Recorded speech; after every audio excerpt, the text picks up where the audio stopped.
My name is Ariel Quintana, and I've been a physical therapist since 2001. I graduated from Texas State Physical Therapy School, and I've been at Sports Performance since 2005.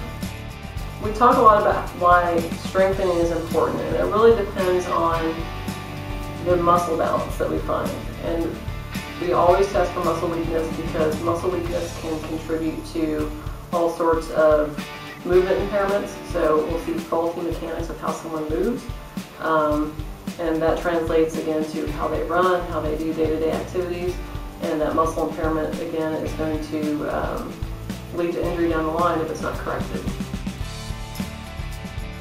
In general, that passive tension of muscles can affect joint alignment.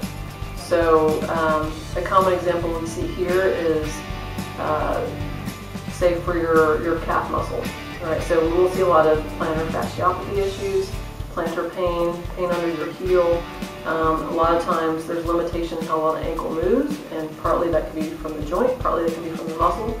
And if you don't have enough passive motion from that muscle, then the ankle is limited in how far it can move, and that stress in turn has to be transferred elsewhere. So we kind of like to say that your body's like water. It's going to follow the path of least resistance, and you'll hear that say that a million times.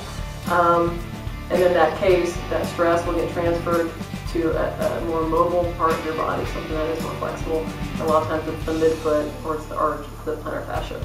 You know, putting the muscular strengthening and the flexibility together, it all comes down to a balance, and we try to address mechanics as a whole, right? You know, someone may come in with a foot issue, but if something higher up the chain, at the hip for example, is not doing what it should and not controlling the leg properly, whether it be related to flexibility or whether it be related to strength and muscle balance, then it's going to travel all the way down to the knee and the foot. So we try to address mechanics as a whole, and especially for runners, especially for athletes, anyone that does activities on their feet, squatting, jumping, lunging, CrossFit, you name it.